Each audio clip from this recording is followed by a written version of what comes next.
Hello everyone, welcome back to Nepal Online School. स्वागत छ हजुरहरुलाई class 7 को म्याथमेटिक्स को क्लासमा। हामी चाहिँ अहिले स्ट्याटिस्टिक्स भन्ने च्याप्टर पढिरहेको छौं र यो भन्दा अगाडिको सेसनमा चाहिँ मैले तपाईहरुलाई रिप्रेजेन्टेसन अफ डेटा जुन हामीले फ्रिक्वेन्सी टेबल र बार ग्राफ बनाउन सिक्यौं त्यो चाहिँ रिप्रेजेन्टेसन अफ डेटा थियो र अब स्ट्याटिस्टिक्स को एउटा एकदमै अत्यन्त जरुरी र एकदमै अब हजुरहरुले त पढ्ने एकदम बेसिक हो हैन, तर यो चीज चाहिँ तपाईहरुले ब्याचलर सकेर मास्टर्समा पनि पढ्नु पर्ने हुन्छ है। यो एकदमै कडा चीज हो आज हामीले पढ्न लागेको चीज चाहिँ। यो चाहिँ एकदमै ध्यान दिएर पढ्नु होला, बुझ्नु होला है। र तपाईहरुलाई अहिलेको लेभलमा जति चाहिन्छ म त्यति नै भन्छु, धेरै पनि भन्दिन। ठ्याक्क लेभलको कुरा गरौँ अनि त्यसपछि यो कुरालाई बुझेर सल्भ गर्ने है हामी। ल आजको हाम्रो टपिक रहेको छ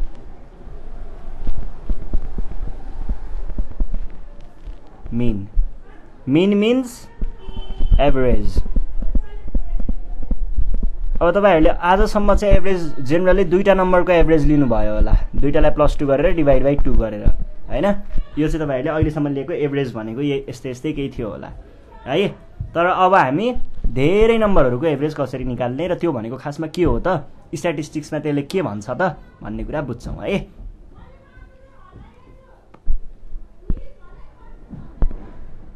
अब मीन भनेको चाहिँ हामीसँग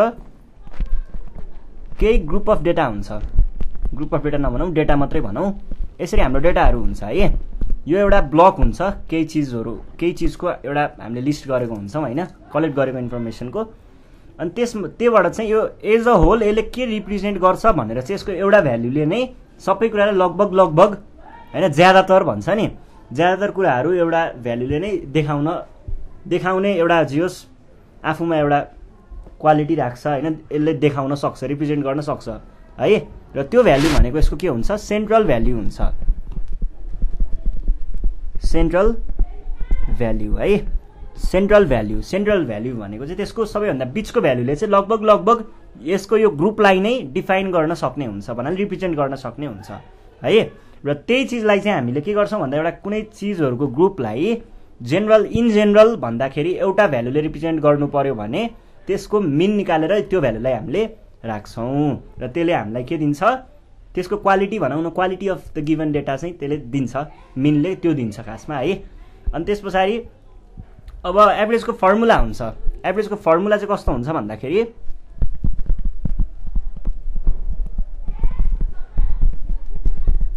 total sum of given data divided by number of given data। यसलाई तपाईहरुले अर्को भाषामा भन्नु पर्यो भने चाहिँ मीन भन्नुहुन्छ र यसैलाई हामीले मीनको फर्मुला लेख्नु पर्यो भने चाहिँ बाइ n भनेर लेख्छौं। यो चाहिँ इन्डिभिजुअल सिरिज अथवा यो इन्डिभिजुअल नम्बरको लागि हो, ग्रुप धेरै नम्बरहरु नभएको केसमा थोरैमा हामीले यो फर्मुला युज गर्छौं, धेरै छ भने के गर्छौं त्यो हामी अर्को सिरिजमा हेर्छौं है। अब यसमा चाहिँ के हुन्छ भन्दाखेरि यो माथि लेखेको चीज छ नि यति, यो भनेको चाहिँ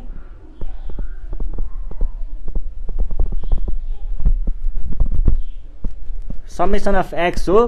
जानेर x भनेको आइटम्स भन्छ, आइटम जुन चीजहरु दिएको छ नि हो त्यो चाहिँ x ले चाहिँ हाम्रो आइटमहरु रिप्रेजेन्ट गर्छ। म यसको तपाईहरुलाई एक्जाम्पल दिन्छु एकछिनमा। अनि त्यसपछि यो n भनेको चाहिँ हाम्रो कतिवटा आइटम दिएको छ, कतिवटा आइटमहरु टोटलमा दिइएको छ, त्यो सबैको नम्बर भनेको चाहिँ यो स्मल n हुन्छ। जस्तै यही फर्मुला युज गरेर हामी एउटा एक्जाम्पल हेरौँ है त। ल एक्जाम्पलमा क्वेशनले के भनेको छ भन्दाखेरि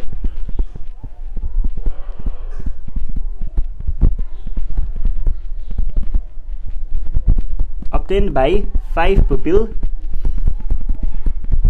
of a class are given below।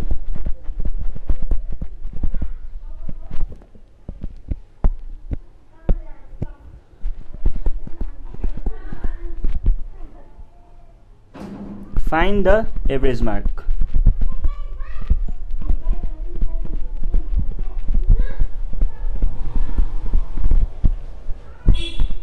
सोह्र 10 14 8 12 यसलाई हामीले कुनै पनि अर्डरमा मिलाउन त्यस्तो जरुरत छैन है, डाइरेक्ट गर्न सकिन्छ। र कहिल्यै पनि अब यसमा यसले एभरेज भनेको खासमा मिन नै सोधेको हो, मिनलाई नै एभरेज भनिएको हो। र यसमा चाहिँ के हुन्छ भन्दाखेरि तपाईहरुले दुई तरिकाले गर्नु, एउटा डाइरेक्ट गर्न सक्नुहुन्छ, एउटा सबैलाई लिस्ट गरेर लेख्न सक्नुहुन्छ है। हाम्रो फर्मुलाले के भनेको छ, average equals to summation x by n। अब हेर्नुस् है, पहिला सुरुमा समेसन x को भ्यालु निकालौं। समेसन x भनेको के हो त, 16 प्लस 10 प्लस 14 प्लस 8 प्लस 12 दिएको डेटाहरु सबैलाई जोड्यो भने त्यहाँनेरबाट आएको सम भनेको नै टोटलको समेसन x हो है। त्यसपछि 30 भयो, 40 भयो, यहाँबाट 40 आयो यो तीनटाबाट, अनि 8 र 12 20 आयो, 60 भयो है, 60 आयो। अनि त्यसपछि यहाँनेर कतिवटा भ्यालुहरु दिएको छ हामीलाई, 1 2 3 4 5 भन्छ, हाम्रो n को भ्यालु 5 भयो है। अब एभरेज भनेको के हो त,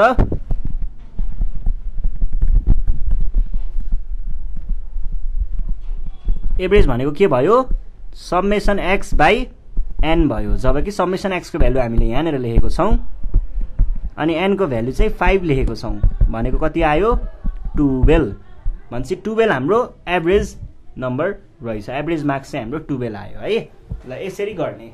अब तपाईहरुले डाइरेक्ट यसरी यहाँनेर सिधै यो लेखेर अनि यो equals to 16 plus 8 plus 10 plus 14 plus 12 गरेर डिवाइड बाई n भनेको कति हो, 5 हो। 5 गरेर अनि यो लेखेर यो लेख्न पनि पाउनुहुन्छ, डाइरेक्ट गर्न पनि पाइन्छ है। ल यसरी हामीले सल्भ गर्छौं है। यो भयो एभरेजको कुरा। अब हामीलाई एभरेजको कुरा त यही हो, यसरी नै हामीले फर्मुला राखेर चाहिँ निकाल्ने हो। अब क्वेशनहरु सधैँ यसरी एभरेज मात्रै सोध्छ भन्ने छैन, कहिलेकाहीँ घुमाएर अरु कुराहरु पनि सोध्न सक्छ। जस्तै यहाँनेर क्वेशनले के भनेको छ, यहाँनेर एक्जाम्पलको क्वेशन हेरौं। एक्जाम्पलमा छ एउटा क्वेशन के भन्छ भन्दाखेरि द एज इन इयर्स है of 6 children are given below.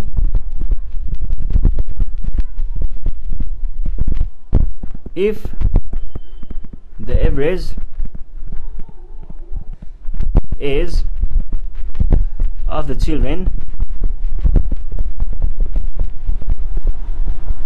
is 9 years, find the value of p। यसरी सोधिन्छ, भ्यालु अफ p के सोध्यो भनेर आत्तिनु पर्दैन, सजिलो कुरा छ। यहाँनिर हामीलाई 6 दिएको छ, 7 दिएको छ, 8 दिएको छ, 9 दिएको छ, 11 दिएको छ अनि p दिएको छ। यो एउटा सानो इक्वेसन आउँछ, इक्वेसनबाट हामीले सल्भ गर्छौं है। अब यहाँनिर हामीलाई के थाहा छ त, वी नो, हामीलाई त एभरेजको फर्मुला थाहा छ नि त। एभरेज भनेको के हो, समेसन x बाई n हो। जबकि समेसन x भनेको यो सबैको सम हो, भनेको 6 प्लस 7 प्लस 8 प्लस 9 प्लस 11। अब p को भ्यालु थाहा छैन भने p नै लेख्ने, बाई n कतिवटा, 1 2 3 4 5 6 वटा छ।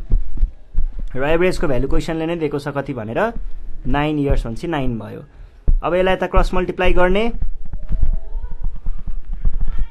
6 प्लस 7 13, 13 मा 8 21, 21 मा 9 30, 30 मा यो 41, 41 प्लस p आयो। और 36 इज इक्वल्स टु 41, सरी 36 हैन 54, 41 प्लस p। यो 41 लाई यता ल्याइयो भने के हुन्छ, p को भ्यालु आउँछ 54 माइनस 41 भनेको कति आयो, 13 आयो। यसरी हामीले सजिलैसँग यस्तो प्रब्लमहरु पनि सल्भ गर्न सक्छौं है। अब त्यसपछि अर्को क्वेशन छ, यहाँनेर क्वेशनले के भन्दैछ भन्दाखेरि यो क्वेशन नम्बर 3 मा छ, the average marks obtained by Anil in science and English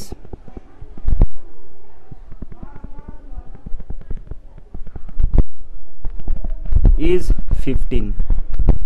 if the marks obtained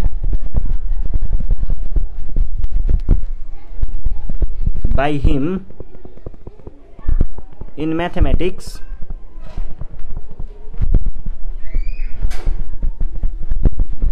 is also included, the average will be 16. How many marks did he obtain in mathematics?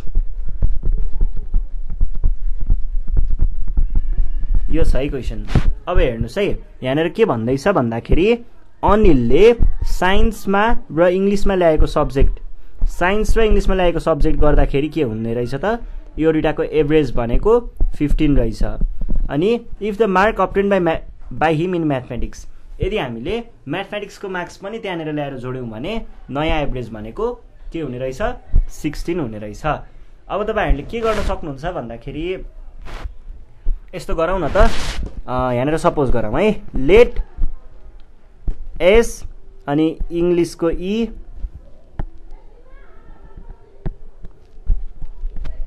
And M be the marks obtained by Anil in science, English and mathematics respectively.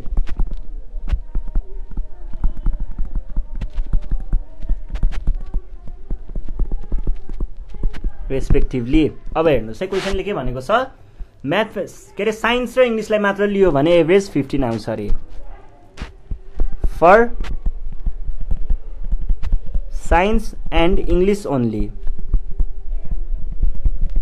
English only है, यो दुईटाको लागि मात्र हेर्नु पर्दाखेरि average भनेको के छ अरे त, एभरेज भनेको कति 15 छ। जबकि एभरेजको फर्मुला के हो, given quantity divide by total number of quantity. र हामीले साइन्स र इंग्लिशको मात्र हेरेको छौं, र साइन्सको मार्क्स हामीले कति सपोज गरेको छौं, एस, इंग्लिशको मार्क्स ई भनेदेखि एस र ई चाहिँ उसले केमा साइन्स र इंग्लिशमा ल्याएको मार्क्स हो, एस र ई भने पछाडि एस प्लस ई चाहिँ उसले ल्याएको मार्क्स समेसन एक्स जस्तो भयो। यो डिभाइड बाई कतिवटा सब्जेक्टमा, दुईटा सब्जेक्टमा, किनकि हामीले अहिले दुईटा सब्जेक्ट मात्रै लिएको छौं, इज इक्वल्स टु 15 भयो। और यो 2 लाई यता पठाउनु भयो भने एस प्लस ई भनेको कति आयो त, 15 टाइम्स 2 भनेको 30 आयो है। ल एस प्लस ई को भ्यालु 30 आयो। अब हामीले फर अल 3 सब्जेक्ट्स, अब सबै सब्जेक्टहरु हेर्नु पर्यो भने के छ त, सबै सब्जेक्टमा हेर्नु पर्दा क्वेशनले नै भनेको छ एभरेज भनेको 16 हुन्छ भनेर भनेको छ क्वेशनले। अब सबै सब्जेक्टको एभरेज भनेको के होला त, सबैको मार्क्स जोड्ने डिभाइड बाई त्यहाँनिर भएको नम्बर अफ सब्जेक्ट्स भयो। मार्क्सहरु भनेको इंग्लिशको, साइन्सको र म्याथमेटिक्सको हेर्नु पर्यो, science plus English plus mathematics by कति हुनु पर्यो 2 इज इक्वल्स टु कति भनेको छ क्वेशनले 16। अब क्रस मल्टिप्लाई गर्नुहोस् 2 लाई यता, और S plus E plus M is equals to कति आयो, 16 टाइम्स 2 32 आयो, और 32 आयो, 16 टाइम्स 3 पो हो त, तीनटा सब्जेक्ट छ नि त हामीसँग, भनेपछि त 48 आयो है, 48।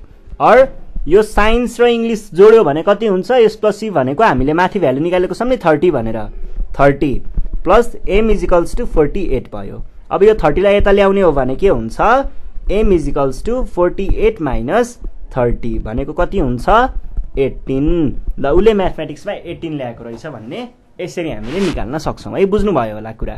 अब यो भइसकेपछि अर्को क्वेशन छ, क्वेशन नम्बर 4 मा यहाँ चाहिँ कस्तो भनेको छ भन्दाखेरि, Ramesh obtained an average marks of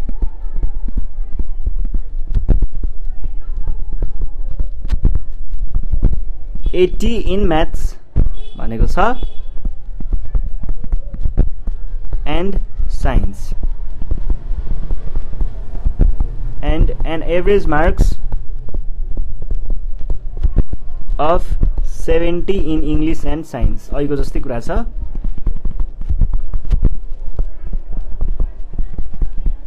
Science. If he obtained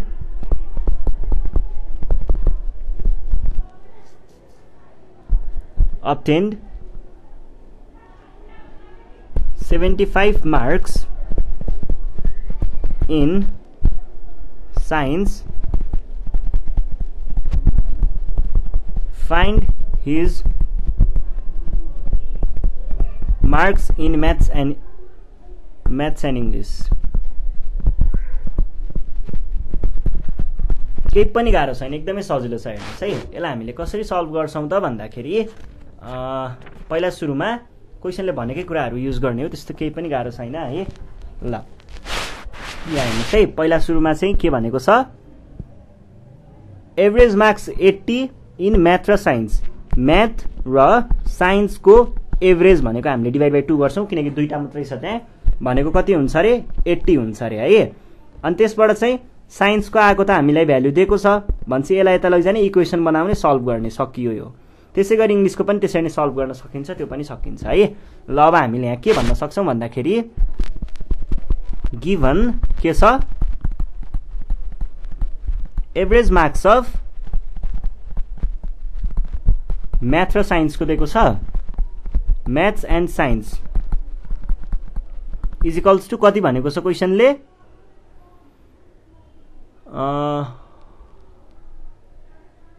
80 भनेको छ।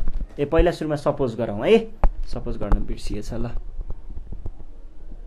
म्याथ साइन्स र इंग्लिशको कुरा छ है।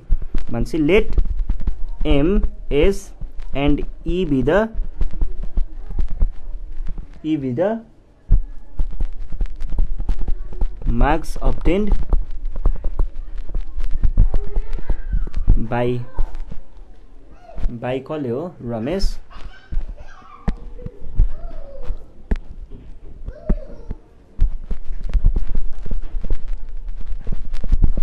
इन एउटा चाहिँ म्याथ्समा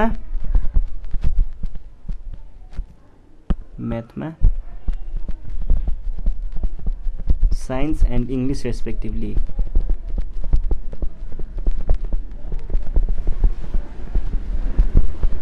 देन के हुने भयो त, क्वेशनले दिएकै छ यो कुरा। अब म्याथ र साइन्सको एभरेज भनेको म्याथको नम्बर प्लस साइन्सको नम्बर डिभाइड बाइ त्यहाँनिर दुईटा लेको हुनाले 2 इज इक्वल्स टु 80। अब के छ त, क्वेशनले भने अनुसार साइन्समा ल्याएको कति भनेको छ, क्वेशनले 75 भनेको छ। भन्छ एस को ठाउँमा हामीले 75 राख्न पाइयो, प्लस 75 2 लाई क्रस मल्टिप्लाई गर्ने 160 लेख्ने, और म्याथ इक्वल्स टु कति भयो, 160 माइनस 75 इज इक्वल्स टु 85। भन्छ म्याथमा उले 85 ल्याएको रहेछ। यसरी नै also average marks of English and science भनेको कति भनेको छ, क्वेशनले 70 भनेको छ।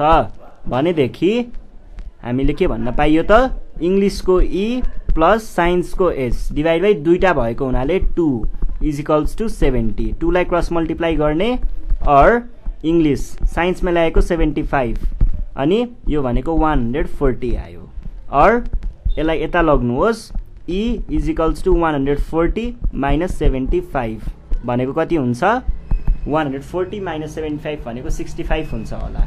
भन्छ हाम्रो एन्सर कति आयो, 65 आयो है। ल यसरी तपाईहरुले दिएको खोजेको चीजहरु निकाल्न सक्नुहुन्छ, केही पनि गाह्रो हुँदैन है।